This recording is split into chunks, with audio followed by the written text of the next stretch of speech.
दोस्तों, मैं राज पांडे, आप देख रहे हैं आरसीएन टुडे। आइए जान लेते हैं अभी की लेटेस्ट अपडेट के बारे में। अभी की बड़ी खबर, ब्रेकिंग न्यूज़ के बारे में बात करेंगे। आपको मालूम होगा कि इस चैनल के माध्यम से जो भी जानकारी आपको दी जाती है वह पूर्णतः सही और सटीक होती है। उसी क्रम में आज की 10 बड़ी खबरों के बारे में बात करेंगे। अगर आपको सुपर फास्ट तरीके से जानकारी चाहिए, सबसे पहले जानकारी चाहिए, आप चाहते हैं कि कोई भी जानकारी हो आप तक सबसे पहले पहुँच जाए, तो अभी RCN news today Telegram channel को ज्वाइन कर लें। ग्रुप भी है, चैनल भी है। चैनल को ज्वाइन करेंगे सबसे बेहतर रहेगा। कमेंट आप कर पाएंगे, आपको आपकी कमेंट का जवाब भी मिल सकता है।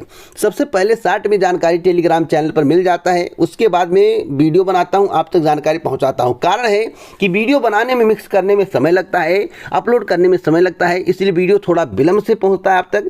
लेकिन जानकारी कोई भी होती है सबसे पहले टेलीग्राम पर दे दी जाती है। महत्वपूर्ण खबर के बारे में चर्चा करेंगे, उससे पहले इस चैनल को सब्सक्राइब कर ले, बेल आइकन दबा दें, ऑल पर सेट कर दें, जिससे हमारी वीडियो का नोटिफिकेशन आप तक सबसे पहले पहुंच जाए, वीडियो को आप सबसे पहले देख पाएं। वीडियो को लाइक शेयर करना मत भूलें। सबसे पहले हम बात करेंगे अग्निपथ योजना को लेकर, जो कि सवालों के घेरे में है। कई युवाओं के द्वारा प्रश्न पूछे जा रहे हैं। देख रहे हैं कितना बवाल हो रहा है, हिंसा हो रही है। हिंसा का कारण क्या है? अग्निपथ योजना सरकार ने किस स्तर से इसे बनाया, क्यों बनाया, इस पर बात करेंगे। आपको मालूम होगा कि सैनिकों को पेंशन मिलती है। पेंशन को किस तरह से बंद किया जाए, क्योंकि सरकार डायरेक्ट तौर पर पेंशन नहीं बंद कर सकती है, इसलिए एक तरीका ढूंढा गया। योजना अग्निपथ योजना चलाया गया, एक तरीका ढूंढा गया, नियम बनाए गए और 4 साल का प्रावधान किया गया कि 4 साल में इतना रुपया दिया जाएगा, आपको रिटायर कर दिया जाएगा। जब काफ़ी बवाल होने लगा तो जहाँ जहाँ बीजेपी की सरकार है वहाँ पर नोटिस जारी हुआ कि नई भर्तियों में आपको प्राथमिकता दी जाएगी, चाहे पुलिस भर्ती हो राज्य की, चाहे कोई भर्ती हो, उसमें आपको प्राथमिकता के तौर पर रखा जाएगा। लेकिन आधिकारिक नोटिस अभी इसके संबंध में कोई जारी नहीं हुई है। आज के समाचार पत्र में एक महत्वपूर्ण जानकारी दी गई है कि अग्निपथ से पेंशन खर्च 75% तक कम हो जाएगा। यानी कि जो अग्निपथ योजना है उसमें 100% लोगों को अगर भर्ती होती है तो 75% को बाहर कर दिया जाएगा, 25% को अंदर कर लिया जाएगा। यानी कि 75% को पेंशन नहीं देना पड़ेगा, केवल 25% को पेंशन देना पड़ेगा। बातों को ध्यान से सुनिएगा। तो सरकार पैसा बचा रही है, और जो लोग उम्मीद करके बैठे हैं कि सरकार उनकी पेंशन बहाल कर देगी, उन्हें पुरानी पेंशन मिलने लगेगी, तो क्या इस उम्मीद पर सरकार खरा उतरेगी? इस योजना को देखते हुए जिस तरह से सरकार पेंशन बचाना चाहती है, पेंशन नहीं देना चाहती, 25% को देना चाहती है, 75% को नहीं देना चाहती है, क्योंकि सरकार ने अग्निपथ योजना में एक बात महत्वपूर्ण कही है। सरकार के द्वारा कहा गया कि हम 75% को बाहर कर देंगे, 25% को अंदर कर लेंगे, जिन्हें परमानेंट कर दिया जाएगा। तो जो परमानेंट होंगे उन्हीं को पेंशन मिलेगा, और जो परमानेंट नहीं होंगे उन्हें 23-24 लाख रुपए में तसल्ली करना पड़ेगा।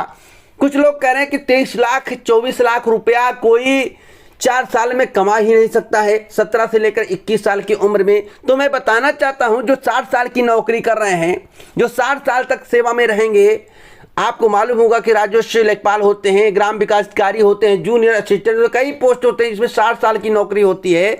उनको 50,000 रुपये सैलरी मिलती है। क्या 50,000 रुपये वे अपने घर में बचा लेते हैं, अपने पास बचा लेते हैं? क्या उनका घर का खर्चा नहीं होता है? तो जो आर्मी में जाएगा उसके परिवार का खर्चा जरूर होगा। तो 23 लाख रुपया कैसे बचेगा? हाँ, आर्मी में जाने वाला व्यक्ति यह सोचता है कि हम रिटायर्ड होंगे तो मुझे पेंशन मिलेगा, मेरा जीवन यापन हो जाएगा, और कहीं 10-15 हज़ार की नौकरी मिल जाएगी। इसलिए लोग इसका विरोध कर रहे हैं। महत्वपूर्ण बात इसमें यह है कि 4 साल में इसलिए रिटायर किया जा रहा है क्योंकि पेंशन बचेगा, और पेंशन बचेगा तो सरकार का कितना लाभ होगा। अब लाभ कौन ले रहा, हानि किसकी हो रही है, इस पर आपको विचार करने की आवश्यकता है। 60 साल नौकरी करने वाला व्यक्ति पेंशन मांग रहा है कि हमारा पुराना पेंशन बहाल कर दिया जाए, और 4 साल नौकरी करने के बाद, देश की सेवा करने के बाद, जान निछावर करने के बाद उसको पेंशन नहीं मिलना है। अगर आप शहीद होते हैं तो आपको 1 करोड़ रुपए दे दिया जाए, लेकिन तब आप शहीद होते थे जब आपकी 15 साल की नौकरी थी, आपको पेंशन मिलता था, आपके परिवार को भी देखा भाला जाता था, उसके बाद जो है किसी की नौकरी भी लग जाती थी। आप लोग समझ रहे होंगे मैं क्या कहना चाहता हूं। तो इस तरह की विसंगतियां, बहुत सारी कमियां हैं, ऐसा प्रतियोगी छात्रों का कहना है, इसलिए इसका विरोध हो रहा है। तो सरकार जब आर्मी की पेंशन बंद करने के प्लान में है कि पेंशन ना देना पड़े, 75% जो है पेंशन कम हो जाएगा, बच जाएगा, सरकार की वृद्धि होगी, खजाना भरेगा, तो क्या जो 60 साल वाले हैं, जो प्राइमरी टीचर हैं, जो लेखपाल हैं, जो इत्यादि हैं, जिनकी नियुक्ति 2004 के बाद हुई, 5 के बाद हुई है, जो पेंशन की मांग करें, जिन पर पेंशन लागू नहीं है, क्या उनकी पुरानी पेंशन भाजपा सरकार बहाल कर देगी? क्या आपको लगता है? कमेंट बॉक्स में ज़रूर बताना। अगली अपडेट है बिहार की, पटना की सबसे बड़ी खबर है। आपको मालूम होगा कि बीपीएससी के द्वारा प्रधान शिक्षकों की भर्ती निकाली गई थी। 40,518 पदों पर नियुक्ति होनी है। आपको बता दें, यह परीक्षा पहले 25 जून को होनी थी, लेकिन बीपीएससी के द्वारा अधिकारी नोटिस जारी किया गया। उस नोटिस के माध्यम से बता दिया गया कि परीक्षा 28 जुलाई को होगी, इसलिए आप लोग 28 जुलाई मानकर जमकर तैयारी करें। अगली अपडेट है 7वें चरण में प्राइमरी से लेकर +2 तक के शिक्षकों की बहाली को लेकर जिसकी तैयारियां चल रही हैं। आपको बता दें कि राज्य में 7वें चरण की स्कूली शिक्षकों की बहाली की तैयारी शुरू हो गई है। 7वें चरण में प्राइमरी के 1ली से लेकर 5वीं कक्षा के शिक्षकों से लेकर +2 के 11वीं 12वीं कक्षा तक के शिक्षकों की नियुक्ति होने वाली है। प्राइमरी के 1ली से 5 एवं मिडिल से कक्षा 6वीं से लेकर 8वीं कक्षा तक के शिक्षकों की नियुक्ति की तैयारी शिक्षा विभाग के प्राथमिक शिक्षा निदेशालय के स्तर पर चल रही है। दूसरी ओर सेकेंडरी के 9वीं से 10वीं एवं +2 के 11वीं से 12वीं कक्षा तक के शिक्षकों की नियुक्ति की तैयारी शिक्षा विभाग के माध्यमिक शिक्षा निदेशालय के स्तर पर चल रही है। प्राइमरी से लेकर +2 तक के शिक्षकों की नियुक्ति की प्राथमिक शिक्षा निदेशालय एवं माध्यमिक शिक्षा निदेशालय की तैयारियों की समीक्षा शिक्षा विभाग द्वारा अपने अधिकारियों की राज्य स्तरीय बैठक में हुई है। यह बैठक शिक्षा मंत्री विजय कुमार चौधरी की अध्यक्षता में रविवार को यहाँ दशरथ माझी शोध एवं प्रशिक्षण संस्थान के सभागार में हुई है। मैं आपको बताना चाहता हूँ, जल्द ही कार्य पूरा करने के बाद आपको खुशखबरी मिलेगी, इसलिए थोड़ा आपको वेट करना है। कोई अपडेट होगा इस चैनल के माध्यम से दिया जाएगा। एक और महत्वपूर्ण खबर है चंडीगढ़ की, गुड न्यूज़ मैं आपको देने जा रहा हूँ। शहरी निकाय विभाग में 2063 फायर ऑपरेटरों चालकों की होगी सीधी भर्ती, जिसकी सूचना दे दी गई है। आपको बता दें, हरियाणा सरकार शहरी स्थानीय निकाय विभाग में 2063 फायर ऑपरेटरों चालकों की सीधी भर्ती करेगी। ठेकेदार के जरिए लगे फायरमैन और ऑपरेटरों को स्वीकृत पदों पर समायोजित नहीं किया जाएगा। सरकार के सीधी भर्ती को मंजूरी देने से ठेका कर्मियों को तगड़ा झटका लगा है। फायर ऑपरेटरों और चालकों के पदों को हरियाणा कर्मचारी चयन आयोग के जरिए भरा जाएगा। विज्ञापन कब तक आएगा? कार्य जल्द ही पूरा कर लिया जाएगा। उम्मीद है कि विज्ञापन जल्द ही जारी कर दिया जाए। अगली खबर हरियाणा की है, बहुत ही अच्छी खबर मैं आपको देना चाहता हूं। युवाओं को मिला डबल बोनस। पुलिस कांस्टेबल के रिजल्ट के साथ सीईटी का विज्ञापन भी जारी कर दिया गया है। आपको बता दें कि राजेश जैन, हरियाणा सरकार ने प्रदेश के युवाओं को शुक्रवार के दिन डबल बोनस दिया है। एक और जहां सरकार ने हरियाणा पुलिस कांस्टेबल मेल का रिजल्ट घोषित कर दिया है, वहीं हरियाणा कर्मचारी चयन आयोग ने सीईटी यानी कॉमन एलिजिबिलिटी टेस्ट का विज्ञापन भी जारी कर दिया है। सरकार के इस फैसले से युवाओं में काफ़ी खुशी है, डबल खुशी है। आपको बता दें, एक तरफ रिजल्ट आया, दूसरी तरफ सीईटी का विज्ञापन जारी हुआ और उम्मीद है कि सीईटी के बाद बम्पर भर्ती देखने को मिलेगी। ग्रुप सी के 22,700 पदों पर भर्ती होगी। सीईटी के लिए विज्ञापन जारी होने से विभिन्न सरकारी महकमों, बोर्ड, निगमों और सरकारी संस्थानों में ग्रुप सी के 22,700 पदों पर भर्ती का रास्ता साफ हो गया है। प्रदेश में अभी तक 10,16,000 से अधिक युवा तृतीय और चतुर्थ श्रेणी की नौकरियों के लिए पोर्टल पर रजिस्ट्रेशन करा चुके हैं। तो जल्द ही आपको खुशखबरी मिलेगी, जल्द ही आपको नई भर्ती का विज्ञापन देखने को मिलेगा, लेकिन सीईटी एग्जाम के रिजल्ट के बाद। अगली अपडेट है यूपी पीसीएस कट ऑफ को लेकर। यूपी पीसीएस कट ऑफ के संबंध में इस चैनल के माध्यम से आपको बताया गया था कि कट ऑफ कितना जाएगा, इसके संबंध में स्पेशल वीडियो लेकर आऊंगा, लेकिन इसी वीडियो में मैं आपको बताना चाहता हूं कि कट ऑफ कितना जाएगा। देखिए, जो मेरे द्वारा कट ऑफ तैयार किया गया है उस पर आपको विशेष फोकस करना होगा, समझना होगा। देखिए, मैं नोट्स में बताया हूँ कि आयोग के द्वारा किसी भी प्रश्न पर आपत्ति प्राप्त होने के बाद अगर आपत्ति साक्ष्य के रूप में सही पाई जाती है और प्रश्नों को या तो रिमूव किया जाता है या कॉमन नंबर दिया जाता है तो कट ऑफ ऊपर नीचे हो सकता है। जो मेरे द्वारा कट ऑफ बताया गया है, अगर ऐसा किया जाता है, प्रश्नों को रिमूव किया जाता है या कॉमन नंबर दिया जाता है तो प्रश्न की संख्या बढ़ सकती है और कट ऑफ 2-3 क्वेश्चन ऊपर नीचे हो सकता है। अब कट ऑफ कितना जा सकता है, देखिए मैं आपको बता दूं, अगर आप जनरल कैटेगरी के हैं, अगर आपके 89 से लेकर 91 क्वेश्चन सही हैं, अगर 89 से लेकर 91 क्वेश्चन सही हैं तो आप मुख्य परीक्षा की तैयारी करिए।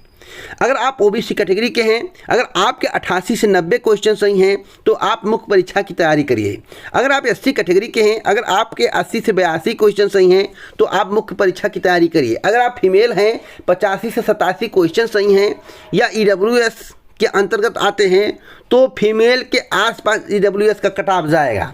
इसलिए अगर आपके 85 से 87 क्वेश्चन बन रहे हैं, एक क्वेश्चन ज़्यादा या एक क्वेश्चन कम, तो आप जो है मुख्य परीक्षा की तैयारी करिए। फिर मैं आपको बताना चाहता हूं, आयोग के द्वारा किसी भी प्रश्न पर आपत्ति प्राप्त होने के बाद अगर आपत्ति साक्ष्य के रूप में सही पाई जाती है और प्रश्नों को या तो रिमूव किया जाता है या कॉमन नंबर दिए जाते हैं तो कट ऑफ ऊपर नीचे हो सकता है। इस पर विशेष ध्यान देना होगा।